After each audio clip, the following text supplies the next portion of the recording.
¿Qué tal a todos? Un día más, una semana más, intentando poder llevarles a ustedes algo de contenido interesante. Tratamos de que toda la semana sea algo interesante, algún tema que anda dando vuelta. Algunos de ustedes están mandando sus preguntas por redes sociales y las estoy tomando en cuenta. Vamos a hacer algo de eso. Algunas cosas van a ir en los programas de los podcasts, otras cosas vamos a desarrollarlas en una serie de videos más adelante. No crean de que me he olvidado de subir videos a las redes. Lo que pasa es que hemos estado muy ocupados acá en Austin. Ustedes muchos saben que pronto vamos a comenzar, o ya prácticamente comenzamos, una nueva comunidad hispana, latina en este lugar, y eso ha demandado mucho trabajo. Pero basta de hablar de mí. Hoy necesitamos usar el tiempo sabiamente y hoy tenemos un invitado que para mí, si ustedes no lo conocen, bueno, aquí vamos a conocer un poco a mi tocayo, César Silva. Es un honor para mí poder tenerlo como invitado. Y entonces, sin más preámbulos, bienvenido César, un gusto tenerte con nosotros desde tan lejos. Qué bonita la tecnología, ¿eh? Así es, así es. Pues gracias, querido César, tocayo, hermano mío y amigo, por la invitación tan generosa que me has extendido para poder estar aquí en tu plataforma y tu programa. Y de igual manera aprovecho para saludar a todas las personas que nos van a oír y ver. César, a ver, cuéntanos un poquito de ti, de tu trayectoria, lo que estás haciendo, porque, mira, ¿para qué nos hacemos? La cultura cristiana, la cultura religiosa, no es de popularizar personas como tú, ¿ok? Popularizan bastantes otros tipos de personas de dudosa reputación y de dudosa preparación, etcétera, por las razones que sean. No voy a criticar eso ahora, por lo menos. Entonces, cuéntanos quién eres para que la gente se haga una idea más o menos de con quién hoy vamos a conversar. Bueno, en honor a la verdad, a mí no me gusta hablar mucho acerca de mí, prefiero exponer temas de la Biblia, pero creo que el contexto lo requiere. Sí. Pues yo soy graduado en teología, también soy graduado en ciencias bíblicas y luego hice especializaciones de licenciatura en ciencias bíblicas y luego hice una especialización en Israel, en la Universidad Hebrea de Jerusalén, no la carrera, pero sí algunos diplomados de arqueología y de Biblia. Y pues desde hace algunos años viajo frecuentemente a Israel, eh, generalmente para fortalecer y actualizar nuestros estudios de ciencias bíblicas. Desde hace 25 años soy docente de hebreo clásico, mal llamado bíblico, y de arameo imperial, que es el arameo de Babilonia, de la época en donde se encuentra el arameo de la Biblia en Daniel, en Esdras y en algunas partes de Génesis, Jeremías, algunas palabras. Así es que mi especialización fundamentalmente está en la Biblia hebrea, o como se conoce en Occidente, Antiguo Testamento. Mi aproximación y los estudios que realizamos no parten sobre un andamiaje teológico, sino que nosotros hacemos uso del conocimiento y las herramientas que nos brindan diferentes disciplinas científicas y hacemos uso de ellas para poder adquirir una mejor comprensión de la Biblia y su entorno en la época en que fue escrita. Oye, César, mira, yo entiendo lo que tú me estás diciendo, lo entiendo perfecto, pero es posible, es más que posible, que algunas de las personas que nos están escuchando se estén preguntando, a ver, ¿cómo es eso teología, ciencias bíblicas, ¿cómo es esa cosa? Como que alguien puede decir, oye, yo no la entiendo, o sea, ¿cómo una cosa no es la otra? Cuéntame, ¿cuál es la diferencia sustancial, para que la gente lo entienda, entre lo teológico y lo científico, la teología y las ciencias bíblicas? Perfecto. Voy a intentar hacerlo en palabras sencillas, claras y directas, sin muchos pruritos académicos, para que nuestros compañeros, hermanos y amigos puedan sacar el mejor provecho de esta conversación. La teología es fundamentalmente filosofía de la fe. Es decir, la teología reflexiona y propone y promueve nuevos modelos de sociedad, nuevos modelos de iglesia, cómo a través de una realidad particular, puede ser la realidad afroamericana en Estados Unidos, la realidad indígena en Sudamérica, o la realidad de las personas explotadas, por ejemplo, en África. Es decir, la teología puede centrarse y situarse en determinados entornos particulares sociales y a partir de ese entorno elaborar un andamiaje, una reflexión que te permite encontrar en la Biblia un nuevo modelo de cómo acercarte a Dios. Es filosofía fundamentalmente, absolutamente legítima y absolutamente necesaria. Por otro lado, las ciencias bíblicas no hacen reflexión. Las ciencias bíblicas, por ejemplo, hace uso de otras ciencias no bíblicas, pero que han desarrollado metodologías y protocolos propios, como la filología, que es el estudio diacrónico de los idiomas, la crítica textual, que es la disciplina que reconstruye textos, la arqueología enfocada al mundo de la Biblia, la geografía, la historia, la epigrafía, etc. Cada una de esas disciplinas tiene su particular metodología, protocolos, maneras de hacer sus conclusiones.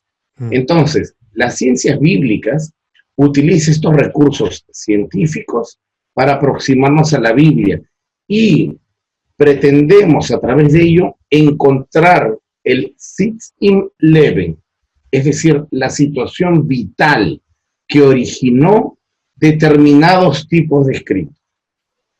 Es decir, y con esto voy cerrando para permitirte continuar.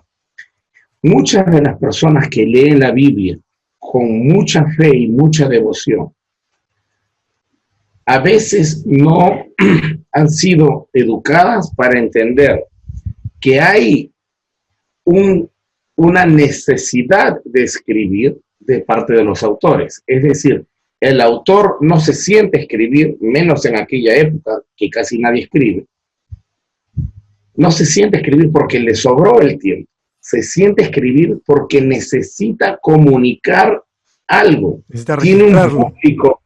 tiene un público en mente y necesita transmitirlo. De alguna manera, utiliza cierto tipo de género literario para transmitirlo. Entonces, a veces no es lo mismo escribir en un periodo de guerra, cuando tienes al enemigo en la puerta de tu ciudad a punto de matarte, en donde tienes que escribir bienaventurado aquel que estrella a sus hijos contra las piedras y lo mata, o donde narran que tienen que comerte a tu hijo, que está en la Biblia ambas cosas. Ese es un periodo de guerra. Que escribir en periodo de paz. No es lo mismo escribir en época de sequía que en periodo de abundancia. No es lo mismo. Entonces, si nosotros encontramos la situación sociopolítica, religiosa, que dio origen a la necesidad que el autor escriba, vamos a tener más de la mitad del texto comprendido. Oye, mira, fantástico. Me parece que eso le tiene que haber quedado claro a todo el mundo. Dos comentarios que quería hacerte de lo que tú nos estás contando, César. Lo primero de que muchas de las cosas que tú mencionas, que son disciplinas auxiliares a las ciencias bíblicas, durante mucho tiempo eh, se vieron, voy a decirlo de esta forma, se vieron contaminadas con teología. O sea, hace algunos años atrás había mucho arqueólogo bíblico e interpretaba los hallazgos de acuerdo a la Biblia y de acuerdo a un concepto que tenían de la Biblia y no el hallazgo de acuerdo, o sea, el hallazgo no arrojaba luz sobre la Biblia, sino la Biblia sobre el hallazgo. Y al final terminaban haciendo teología con las mismas elementos. O sea, eso pasó en muchas disciplinas. Gracias a Dios que ya la cosa está está más académica. O sea, digo, no sé si a ti te consta que eso ocurría. Por supuesto. Yo estudié en la década de los 90, estudié ciencias bíblicas y teología, y cuando yo era un estudiante en la década de los 90, los libros que leíamos eran de los 70, 80. Entonces, precisamente me tocaba leer muchos de los libros que tú dices. El problema que nosotros hemos tenido, querido César, es que las personas, por ejemplo, que hacían arqueología, no eran arqueólogos, eran pastores, eran líderes religiosos, que seguramente tendrían una vida espiritual impecable, eso no tengo la menor duda, pero para hacer ciencia tienes que ser científico. Para desarrollar determinados tipos de conclusiones o efectuar hipótesis, tienes que saber cuáles son los protocolos de la ciencia. Es decir, la época en que iba el predicador de cualquier corriente religiosa con la Biblia en una mano y la pala en la otra, y tomaban la Biblia como un mapa, esa época terminó. Gracias a Dios terminó. Sí, gracias a Dios terminó. Oye, así es. Ese era un juego de los comentarios. Hoy en día, los que se encargan de entregarnos esto son arqueólogos independientes. Es decir, la arqueología extrae algo, lo analiza, lo interpreta a la luz de su contexto arqueológico y de su época, y te dice, esto sirvió para tal evento. Por ejemplo, encuentran una pequeña diosa como esta. Esta diosa es Asherah. La encuentran, entonces el arqueólogo te dice, bueno, esto lo hemos encontrado en un estrato arqueológico que es del siglo VIII antes de nuestra era o antes de Cristo, en las inmediaciones de, por ejemplo, Israel. Entonces el arqueólogo te dice, esto es una diosa, punto. ¿Para qué es? Presumo que era para adorarla. Ahora, si eso cuadra con tu fe o no, a mí no me importa eso. Si tú crees que David o los demás eran monoteístas, eso a mí no me importa, porque él trabaja en base a evidencias, no en base a lo que quieres creer. Es que ese es el problema para mucha gente cuando le resulta difícil digerir este tipo de descubrimientos, porque muchos de estos descubrimientos minan la narrativa bíblica y sobre todo la forma en que que nos han acostumbrado a leer la Biblia. Por eso que el segundo comentario que tenía de lo que tú me habías dicho es el siguiente.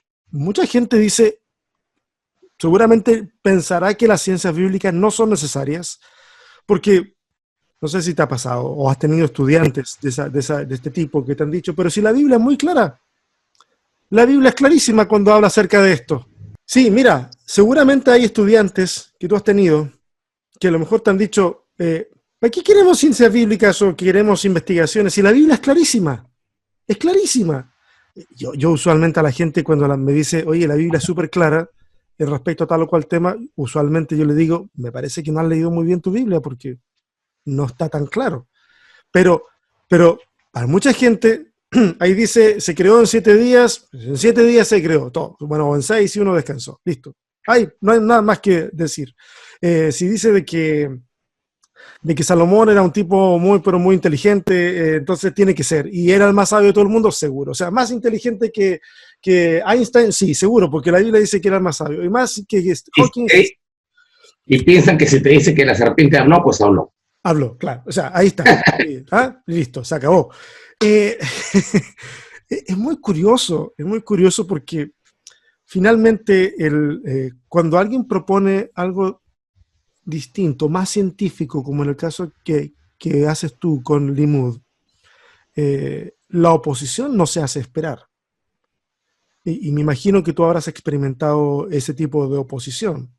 Y finalmente uno tiene que encontrar fuerza desde la labor que uno está haciendo y no prestar atención a un montón de gente que finalmente posiblemente va a decir, mira, finalmente este muchacho César tenía razón, pero dentro de 20 años más. Sí. Pero nos toca vivir esto, ¿cierto? Sí, en efecto, tal como señalas, hemos sido el centro de ataque de diferentes, a veces iglesias, a veces organizaciones o a veces personas de manera individual. Hay personas que piensan que defendiendo la literalidad de la Biblia son más espirituales. Y yo creo que lo que les falta es un poco de estudio o de lectura, porque si se dieran cuenta de todas las incongruencias que hay en la Biblia, se preguntarían por qué están ahí esas incongruencias. Entre la misma Biblia. Sí. Tienes un pasaje en donde te dice, en Samuel, que Dios le ordenó a David hacer un censo e incitó su espíritu, y el mismo pasaje en Crónicas dice que fue Satanás quien lo hizo. Satanás. Entonces hay que intentar entender por qué esos dos puntos de vista. Y esos dos puntos de vista tienen que ver con algo económico y social. No tiene que ver con un tema espiritual, por ejemplo. Si no entiendes la coyuntura social de ese momento, no entiendes nada. Y entonces, hay una serie de eventos, porque toda la Biblia no se desarrolla en la luna, y los protagonistas no son ángeles con alas, como salen en las películas de Semana Santa. Son personas de carne y hueso, como tú, como yo, y como quien nos está oyendo, que tienen sueños, temores, miedos, necesidades económicas. Y cuando desencarnamos un texto de ese contexto vital y no entendemos que estas personas son de carne y hueso, que pueden fallar, que pueden tener errores, pecados, aciertos y desaciertos, entonces hacemos de la Biblia un libro mágico. Y eso es el gran problema de generalmente nuestros hermanos, me parece más que nada protestantes y evangélicos, en Occidente. Ese es el problema número uno. Sí, te encuentro, es totalmente la razón. Y sabes, yo tengo, creo que tengo un pequeño, no sé, no puedo decir diagnóstico, no es un diagnóstico, pero tal vez uno de las hebras ahí a tirar es precisamente porque la gente, cuando nosotros desde la religión le decimos, lea la Biblia, no le decimos, lea la Biblia, trate de entenderla, luego conversamos y hablamos del tema, sino usualmente la invitación es, lea la Biblia, es la palabra de Dios, es inerrante. Por lo tanto, si usted no entiende algo ahí, el problema es suyo, es usted. Y si a usted le parece que esto no es congruente, entonces ore, porque a lo mejor eso es lo que le falta oración para poder entender lo que ahí usted está leyendo. El espíritu me dice. Claro, entonces finalmente yo recuerdo, yo estaba el año pasado haciendo clases precisamente de hermenéutica y tenía el salón ahí, era presencial. Y recuerdo que yo les dije, perdón para decir algo que les va a molestar a todos. Dije, para que usted entienda el texto bíblico y lo interprete y saque algunas conclusiones, usted no necesita el Espíritu Santo. Usted no lo necesita. Usted necesita otro tipo de conocimiento. Y le enumeré un montón de cosas. Ahora, desde la fe, para vivir lo que el texto nos propone, necesitamos recurrimos a una ayuda especial. Pero para interpretarlo, porque si no sería la falacia del argumento especial. O sea, tú no lo entiendes porque te falta el Espíritu. Tú no lo entiendes porque no eres de mi denominación. que hay gente que argumenta eso, pero lo que tú dices es absolutamente cierto. Es decir, debemos distinguir que hay dos niveles de lectura o dos episodios de lectura. Uno no es excluyente del otro. De hecho, deben ser dependientes y simbióticos. Es decir, el primer nivel de lectura, por ejemplo, como nosotros lo recomendamos en Limud, el centro de estudios que yo dirijo, el primer nivel debe ser el de la interpretación desapasionada, informada e inteligente. ¿En qué año fue escrito? ¿Qué periodo se está atravesando? ¿Es una guerra? ¿Es un asedio? ¿Es un destierro? Etcétera, etcétera. ¿Cómo está la religión en este momento? Hay sectas, hay saduceos, hay fariseos, hay esenios, hay monolítica, hay politeísmo en Israel. ¿En qué periodo se escribe ese texto? Porque eso es fundamental para entender de qué se está hablando. Total. Entonces, una vez que uno analizó mediante la antropología, arqueología, geografía, estos elementos propios de cualquier sociedad, y lo entendiste, pasas al otro y necesario episodio o etapa de lectura, que es la interpretación hermenéutica para el hoy. Ahora, ¿qué me dice este texto para mí, para mi familia, para mis hijos? ¿Qué he aprendido? ¿Cómo Dios actuó con esas personas? ¿Cómo puede actuar conmigo?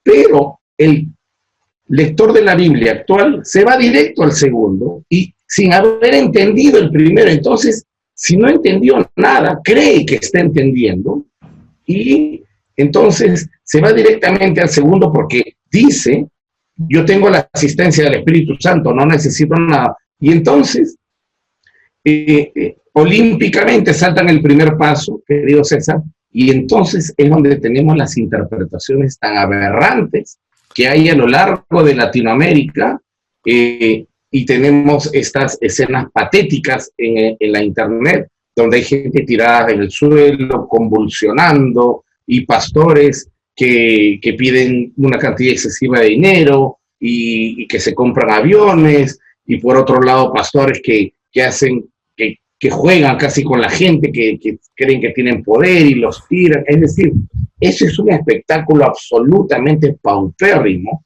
triste, y cualquier persona inteligente rechazaría ese tipo de expresión de fe, porque diría, ese tipo de gente es fanática, loca, no entiende.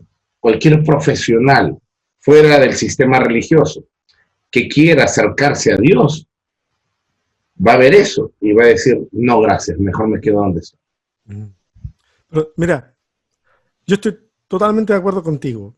No obstante, en mi experiencia, yo he visto gente que pertenece a esos círculos que tú acabas de describir y que son tremendamente preparados en otras áreas.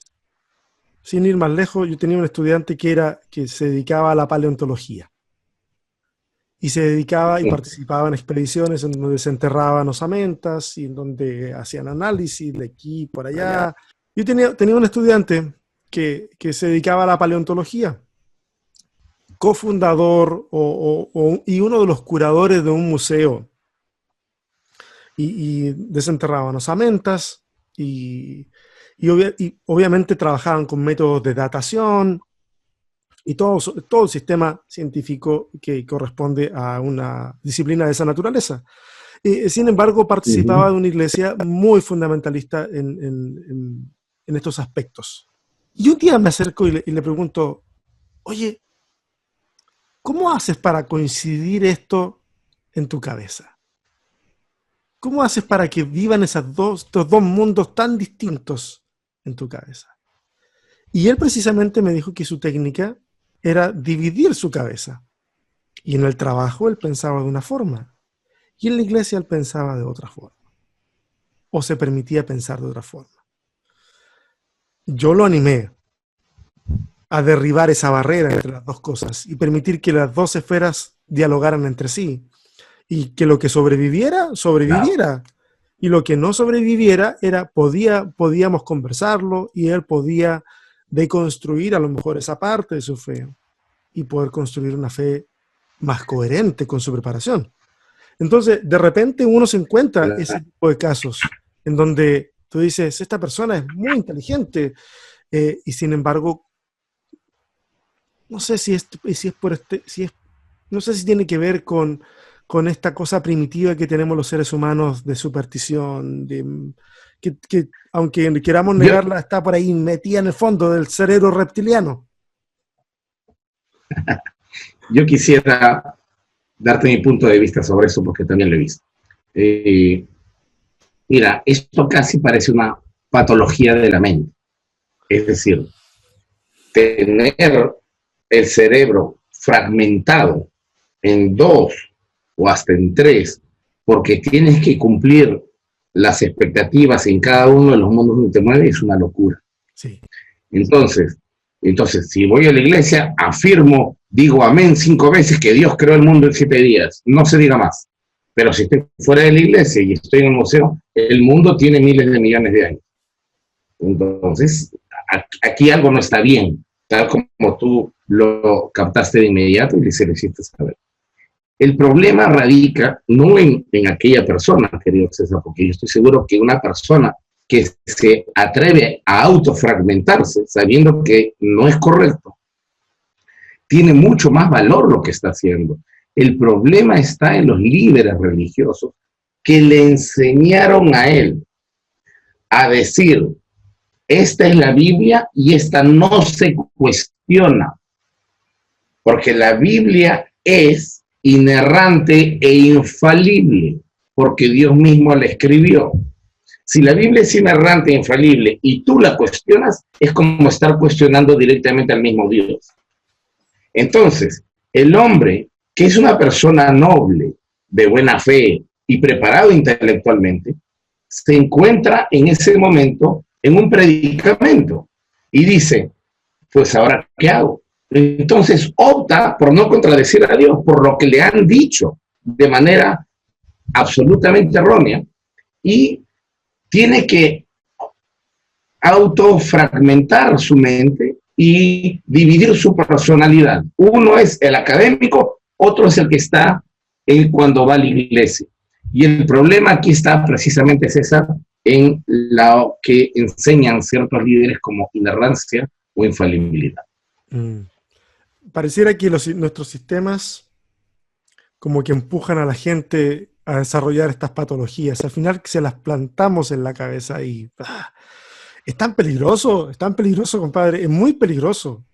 Sí. A mí me da mucha tristeza. Mira, quiero avanzar en lo que de algunas preguntas que tengo aquí. Yo te explicaba de que este programa en muchos sentidos es propedéutico, no tocamos temas y de repente desafiamos algunas comprensiones de la gente, pero básicamente para que las personas puedan decidirse a enfrentar este camino de estudio y de construcción de su fe. Y te decía de que este es un programa propedéutico en muchos sentidos, para que la gente que se está cuestionando su fe se dé cuenta que no es una cuestión en la que están solos, que están solas. Habemos otros que hemos recorrido ese camino y que lo estamos recorriendo y que queremos acompañarles. Mira, amigo, hay personas que me han escrito que han estado al borde del suicidio solamente por el hecho de darse cuenta que necesitan deconstruir su fe. Y hasta ese momento, hasta que alguien los acompañó, para ellos no era deconstrucción, sino era destrucción. Pero cuando alguien se le suma al lado y le ayuda, ya el proceso toma un sentido, pero han estado al borde de matarse. Otros cuyos matrimonios han fracasado porque uno comenzó a cuestionarse y el otro no. Y casos como ese lamentablemente siguen pasando. Y yo culpo a la iglesia. Lamentablemente, yo soy pastor, pero institucionalmente hablando, creo que la iglesia es muy culpable de ese tipo de cosas, de ese ostracismo que hace que la gente se meta en una burbuja, luego la burbuja se revienta y se dan cuenta que las cosas no cuadran. Amigo, ¿cómo ves tú el nivel de preparación académica del mundo religioso cristiano en este caso porque la audiencia a la que estamos llegando es gente cristiana, creo yo. ¿Cómo ves el nivel de preparación académica en el mundo religioso cristiano acá en Latinoamérica? ¿Cuál es la opinión que te merece? Salvo honrosas excepciones de personas que ejercen la pastoral y que en algún momento tuvieron el coraje y la valentía de construir y volver a construir su fe, de reconfigurarla,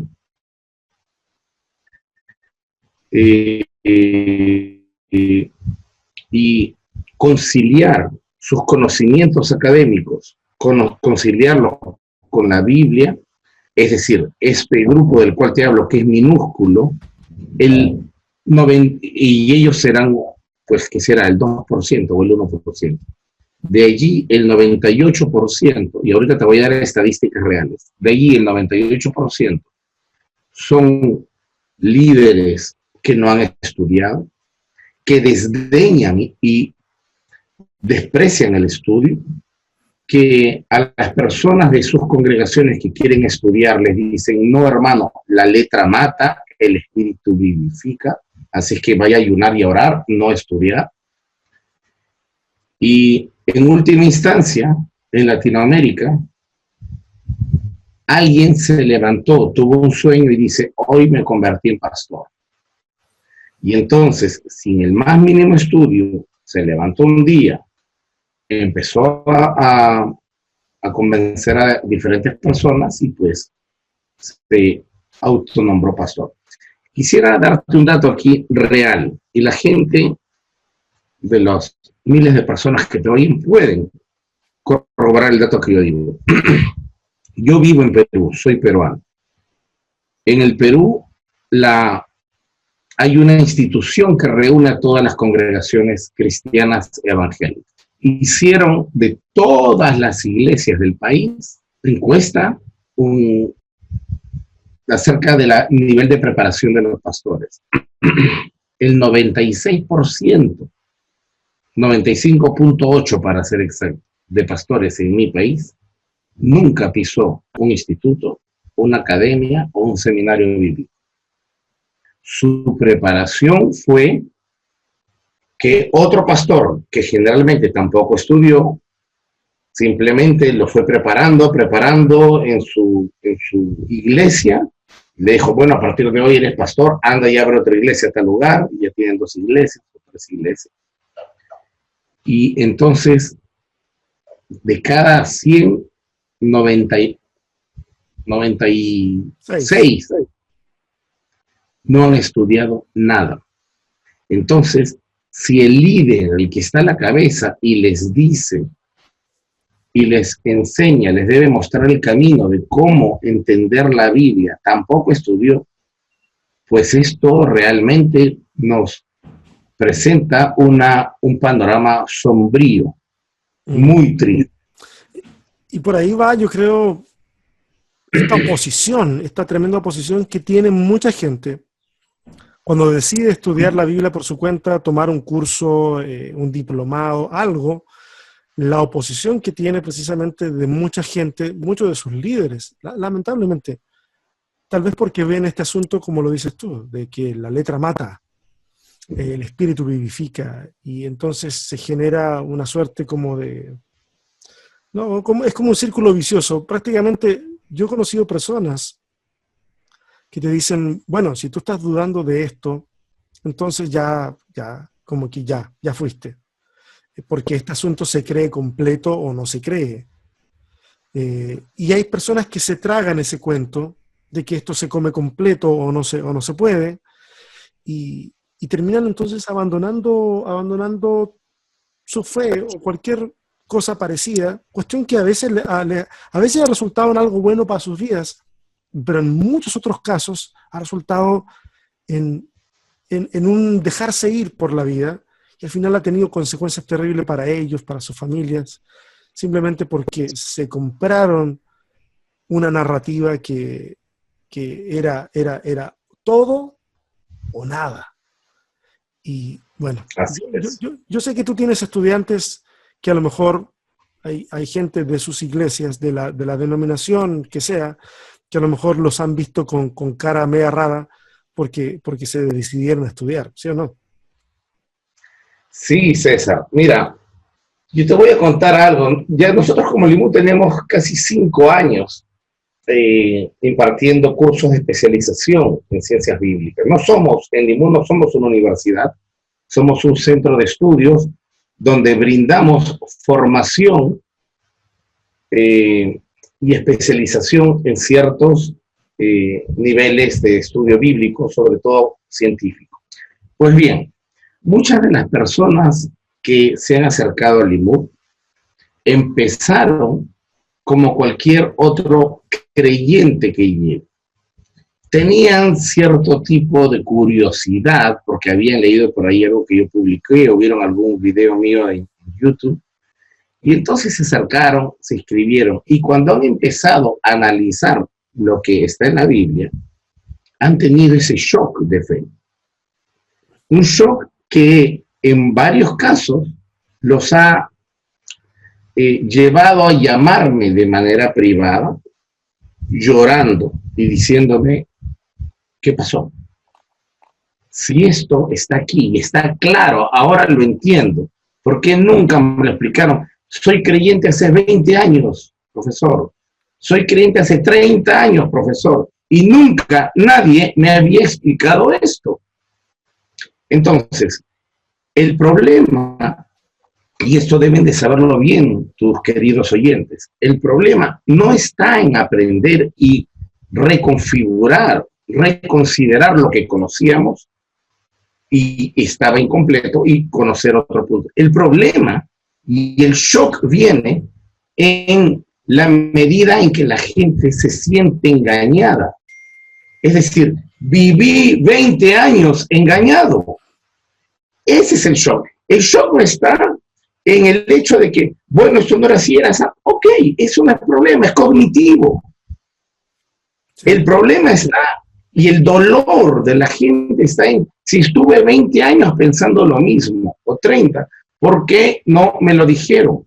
Se siente traicionado. Es como cuando una persona, después de 20 o 30 años, se entera de que su mamá no es su mamá. ¿Ah? Entonces dice, se le cae el mundo, no porque no sea, porque si le hubieran dicho de niño, lo hubiera entendido. Ok, pero me amas y construíamos esta relación. Si lo hubiera entendido, si de niño le hubieran dicho. Pero lo que le preocupa y lo que le duele al adulto que se enteró que no es su mamá es que le hayan ocultado la verdad. Es que yo creo que ahí está el problema, César, de que yo no creo que los hayan engañado. Porque para engañar a alguien, yo tengo que saber ese algo que quiero ocultar. Yo tengo que conocerlo. Y si yo no lo sé, entonces yo voy a morirme enseñándote lo que te voy a enseñar como si fuera la verdad. Y como así me lo enseñaron a mí, así me lo enseñaron a mí, y si viene alguien y me dice, pastor, mire, sabe de que esto, según los descubrimientos, el hebreo, el arameo, etcétera, es así acá, yo voy a decir, no, eso no es así. Y finalmente, esa persona se va a decepcionar, por supuesto, de mí, se va a decepcionar de la fe, va a pensar de que lo engañé, y yo voy a interpretar de que en realidad esa persona está bajo ataque demoníaco. Porque nosotros somos especialistas en satanizar todo lo que no entendemos. No entendemos un argumento, no entendemos esto, el hermano tiene que intentar, ¿qué anda leyendo? ¿Qué está viendo por internet? No, esto es esa gente. Y comenzamos a satanizar todo lo que no lo encontramos, o lo que no coincide con nuestro punto de vista. Entonces, yo creo de que sí. ese yo creo que es el dolor grande de esta gente que se siente decepcionada, siente que le mintieron, pero la otra persona no cree que le mintió, entonces no siente que tenga que pedirle disculpas o que tenga que repensar su fe, porque... Lo que tú dices, querido César, es cierto. Es decir, hay pastores que no saben, y si no saben, técnicamente no están mintiendo, y ellos no se sienten que están mintiendo, y te doy plena razón, pero hay otros que sí, los que sí estudiaron. ¿Mm? Yo fui víctima de esto, y te lo cuento brevemente. En el año 98, si no me falla la memoria, me invitó a mí un amigo, pastor, para que le ayude a abrir un seminario, un instituto, una academia. Yo lo hice, lo tomé como una parte de un proyecto que no voy a entrar en detalles. Abrimos este centro de estudios. Fue un éxito. Gente de todas las iglesias evangélicas del vecindario de la provincia venían incluso gente de la iglesia católica, etcétera. Hubo mucha gente, pero cuando se empezó a enseñar temas como, por ejemplo, que Adán y Eva históricamente no existieron como de carne y hueso como nosotros, bien, entonces en ese momento empezó un problema. El pastor sabía y me decía, está muy bien que enseñen eso, porque yo también lo sé. Yo soy brasilero, estudié en Brasil, era del movimiento bautista de Brasil, yo estudié eso, está bien. Pero cuando la gente empieza, algunos, los fundamentalistas que no estaban estudiando, sino que se quedaban afuera, y estos empiezan a hablar con él, al final me dicen que tenemos que cerrar el proyecto, o al menos tenemos que sacarte a ti. ¿Y eso a qué se debe? Se debe a lo que se está enseñando, pero si usted me dijo que eso está bien, y usted sabe que está bien, yo sé que está bien, pero ellos me pagan mi sueldo. Así que si ellos me dicen que, sí, así que la soga se tenía que romper por el lado más débil, me dijo, y en efecto me sacaron a mí y se quedaron haciendo de aquel instituto que tenía una mística en su creación para hacer que la gente realmente estudie y abrir los ojos, se volvió nuevamente una escuelita dominicana. Mira, tu experiencia pasa en distintos sabores y con distintas variantes. Yo te cuento también una cosa mía. Uy, que estoy viejo. Hace 25, sí, ya decirlo suena. Hace 25 años, cuando me metí por primera vez a un instituto bíblico, recuerdo que teníamos unos profesores que, no puedo negar, me parecían muy buenos en ese tiempo, y creo que, objetivamente hablando, todavía recuerdo cosas que son muy buenas que aprendí. Pero llegábamos a un momento de la clase, de ciertas clases, en donde uno de ellos decía, esto no lo enseñan en la iglesia. Esto es para ustedes. Esto no lo enseñan en la iglesia. Y todos, o sea, los profesores les pedían a ustedes que no enseñen eso en la iglesia. Exacto, se lo vamos a enseñar, pero esto no es para la iglesia, esto es para ustedes. Ahí está. Entonces yo hice la paz con eso durante muchos años. Bueno, no es para dañar la fe de la gente, etcétera, etcétera. Pero con el paso del tiempo, bueno, yo seguí estudiando y me pregunté y dije, ¿por qué yo no le voy a enseñar esto a la gente? Porque esto tiene que ser como un conocimiento para iniciados y qué sé yo, que es como que estoy dudando de la inteligencia de las personas. Y me di cuenta que era posible enseñar esas cosas de forma pastoral, sin ningún problema. Y he experimentado durante los últimos, qué sé yo, 12 años, enseñar este tipo de cosas de forma pastoral, y las personas llegan, lo entienden, lo van digiriendo poco a poco, pero terminan digiriéndolo y se dan cuenta de que finalmente el texto tiene intenciones teológicas y no intenciones informativas, no pretende informarnos de un hecho, sino pretende darnos la teología detrás de ese hecho, porque el texto bíblico está mediado por la teología de la gente de su tiempo, y la cosmovisión, y qué sé yo, mil cosas ahí que confluyen, y entonces toma otro sentido, incluso a veces, bueno, casi siempre mucho más profundo que leerlo de forma literal. Entonces yo sé que hay gente que sí sabe cosas, pero recibió a lo mejor una instrucción como la que me dijeron a mí. Esto es para ustedes.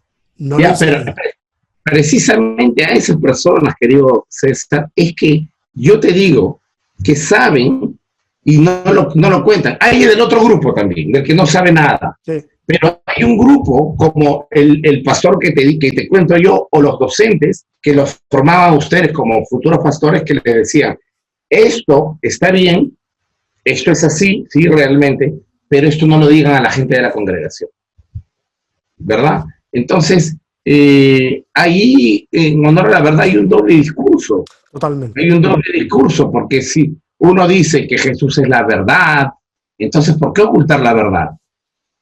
Si lo que se busca es emular a Jesús, al Maestro, entonces emulémosle, porque Jesús no ocultaba la verdad, de hecho, descubría y sacaba la careta de las personas que estaban haciendo las cosas de manera oculta y de espaldas al pueblo. Entonces, hay de estos dos grupos, pero al fin y al cabo el resultado es lo mismo. La gente se siente, para el que sabía, para el líder que sabía y no le entregó información, se siente que ha sido engañada. Sí. Y para el que no sabía, igual tuvo, durante 10 o 20 años, tuvo él que haber tomado como líder la responsabilidad de educarse. Totalmente. Porque esto es, mira, yo a veces a la gente le pongo este ejemplo muy sencillo para que se den cuenta. Yo les digo, a ver, ¿qué pasa si tú vas a subir a un avión y te dicen, bueno, suban todos arriba, y si tú preguntas, ¿y quién va a ser el piloto? El piloto, bueno, no sabemos, el piloto no ha estudiado nunca, pero está lleno del Espíritu Santo. Pero sube nomás. Entonces tú le dices, pero ¿cómo no estudió? No estudió, ¿cómo estudió? Entonces, y te dice, sí, no, pero está lleno del Espíritu Santo, así que no importa, el Espíritu Santo le dirá cómo conducir el avión. Yo te aseguro que nadie sube, por más fe que tengas. Entonces, lo mismo pasa en una iglesia. En una iglesia tú le entregas la vida tuya y de tu familia a un líder religioso para que los guíe en sus decisiones sentimentales como esposos, en sus decisiones de trabajo, en sus decisiones como padre. Es decir, claro, tu vida se la entregas a Dios, pero Dios no baja a hablarte. Tú esperas que te hable a través del pastor, en sus mensajes. Entonces, la gente que pone la vida propia y de su familia en manos de aquel pastor, espera que esta persona, siendo responsable a su llamado, se prepare. Y si no sucede eso, entonces allí viene la decepción enorme de la gente. Sí. Y el posterior shock. Adelante. Sí, quiero hablar en relación a lo que tú dices de que hay gente que sí sabe y no enseña, porque creo que ese es el grupo peligroso. Creo que ese es el grupo peligroso. Por último, nosotros los podemos acusar de candidez, de ingenuidad, de lo que sea, pero el grupo peligroso es el grupo que sabe y que no quiere enseñar. Creo yo básicamente que no quieren enseñar porque una masa mal educada, en el sentido teológico, es una masa más manejable, es más controlable, mucho más manipulable. Se puede ejercer ese poder. Mira, hay gente a mí, yo estuve 6 años en México, ahora estamos acá en los Estados Unidos, pero cuando estábamos allá, hubo personas que en algún momento se acercaban y me decían, pastor, tengo este problema. Dígame lo que tengo que hacer. Lo que usted me diga que yo haga, yo lo hago. Dígame lo que tengo que hacer. Yo siempre me he rehusado a hacer eso. Yo no puedo controlar en la vida a la gente. Yo no puedo decirle, bueno, haga esto, y si se equivoca, la culpa fue suya. Si le sale bien, entonces venga, dé testimonio aquí para que la gente sepa que tiene que venir a hablar conmigo. No, yo siempre rehusé. No, yo le decía, juntémonos, conversemos, veamos los temas y luego te doy mi opinión. Tú toma una decisión, pero tuya. Yo puedo estar de acuerdo o no de acuerdo, pero que sea tu decisión. Lo que tú dices que crees que es lo mejor para esta situación, porque eres un adulto, porque yo no puedo andar tomando decisiones por ti. A la gente no le gusta eso. Pero hay gente, lamentablemente personas en el ministerio, que cuando vienen personas así a hablarle, sienten que su autoridad espiritual es confirmada, toman la oportunidad y toman dominio de un montón de situaciones. Es súper triste ver cómo hay personas que lamentablemente se les ha destruido la vida porque hubo alguien que se les metió más de la cuenta en sus propias vidas personales. No sé, yo conozco gente que le dice, a ver, yo soy tu líder de jóvenes, pásame tu teléfono para revisar tu WhatsApp. Que muchas No, personas... eso no sabía que existía algo así. No, existe gente que dice, no, yo soy tu líder y bueno, yo sé que tú a lo mejor andas metido en eso, pásame tu teléfono, desbloquealo y empiezan a revisar lo que... Cosa que puede estar motivado por una buena intención, puede tener mil cosas atenuantes, pero es un atropello a la privacidad gigante. Es someter a una persona a un nivel de indignidad terrible. Terrible. O sea, yo, el volante de tu vida lo tengo yo, ¿ok? Y si esa persona lo acepta una primera vez, es como el abuso. Basta que la mujer, si ha sido golpeada, lo tolere una vez para que el otro después siga golpeando. Y siga, y siga. César, mira, yo creo que esto tiene que ver mucho con lo que se enseña en ciertas congregaciones de la siguiente manera, y espero que los oyentes me entiendan bien, que no me malentiendan, por favor. Analicen bien mis palabras. Cuando en las iglesias no fomentan el análisis crítico, el espíritu reflexivo, no solamente para someter a juicio lo que se lee, sino lo que se escucha desde el púlpito, y más bien, en vez de decirles, pregunten, duden, cuestionen, se les dice, no cuestionen al ungido del Señor, Él es el profeta, porque ahora se han puesto esos nombres, hace 2 décadas no existía, o 3, pero ahora hay apóstoles, profetas y hasta arcángeles, creo que hay. Arcángeles hay.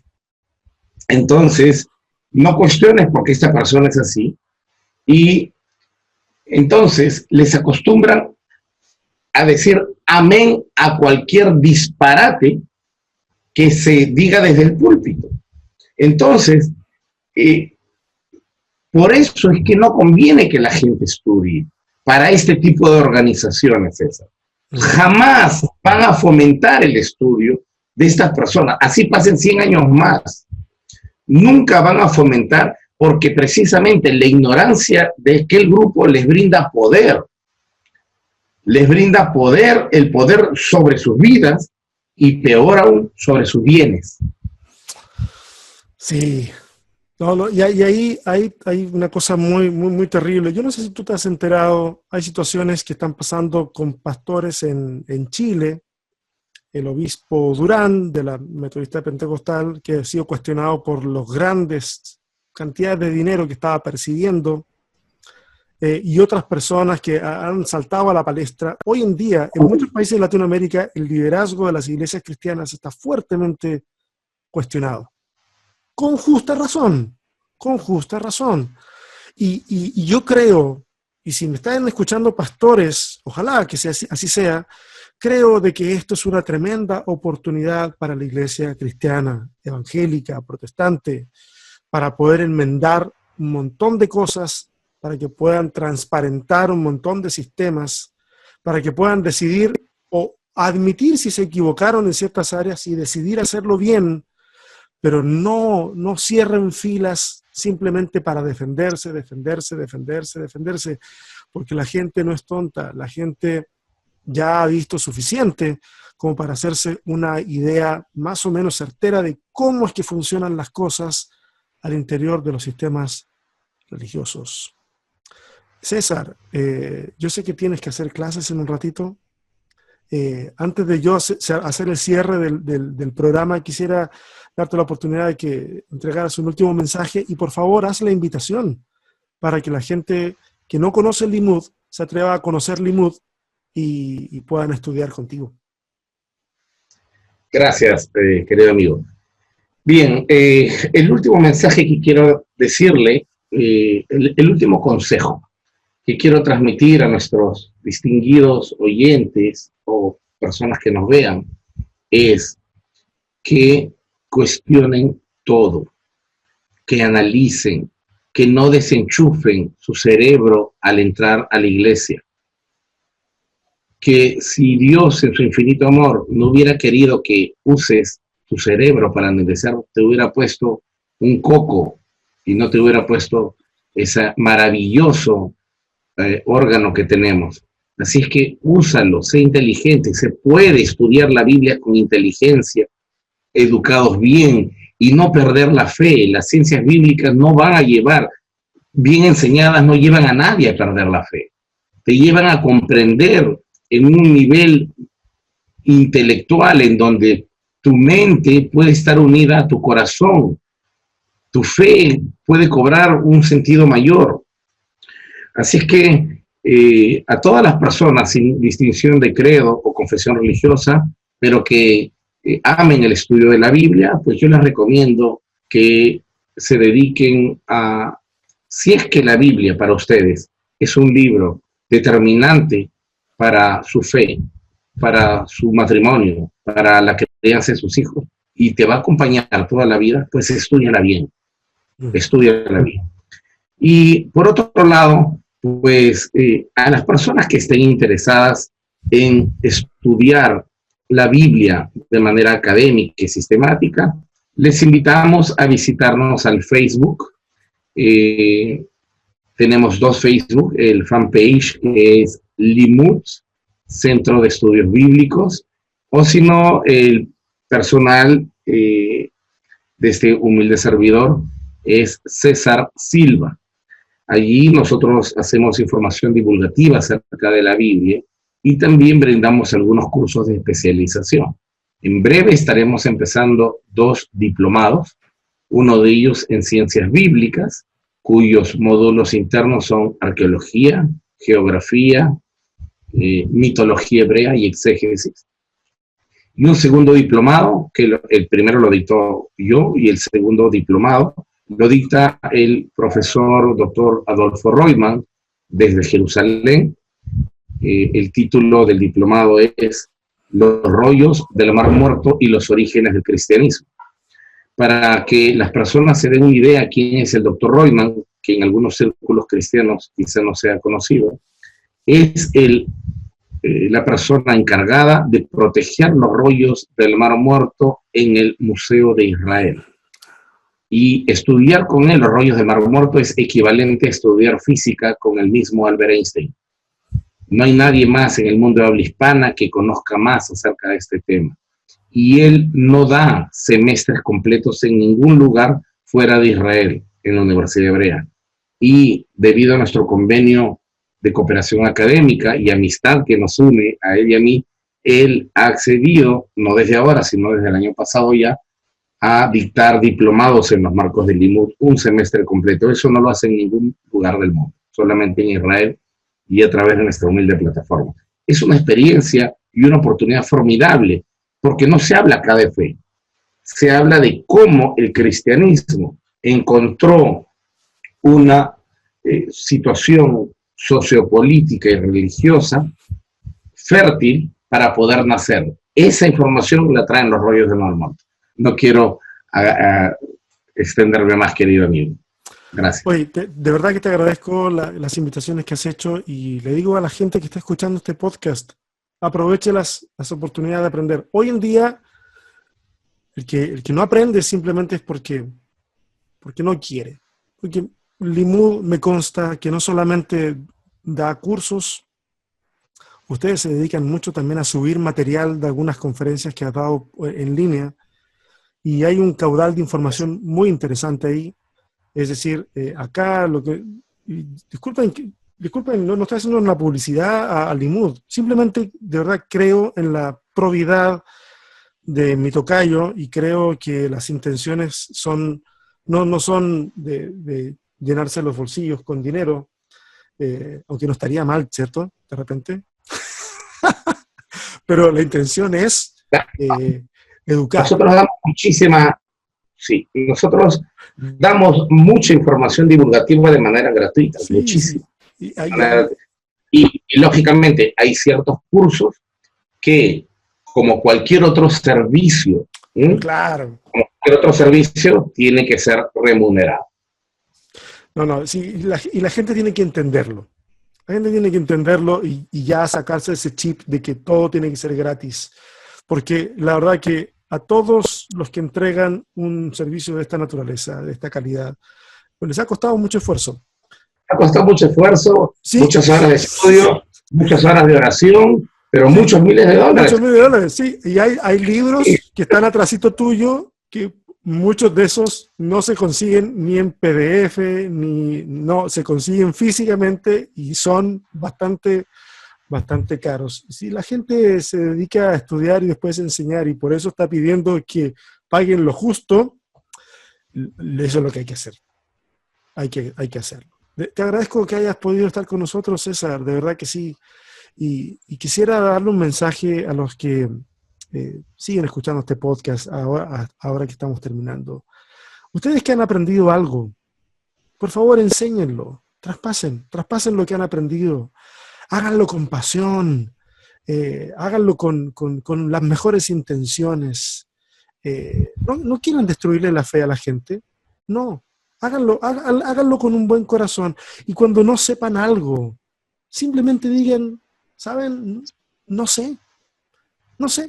Investiguémoslo juntos, caminemos juntos, preguntémosle a alguien y no pensemos de que estamos obligados a siempre tener que dar una respuesta para parecer más inteligentes o qué sé yo. Un fuerte abrazo para todos, para todas, que tengan una linda semana. Una vez más, gracias César por estar con nosotros. Ha sido un placer. El placer ha sido todo nuestro. Así que nos vemos la próxima semana, nos escuchamos la próxima semana por Sobrevivir con Fe, el podcast. Mayéutica.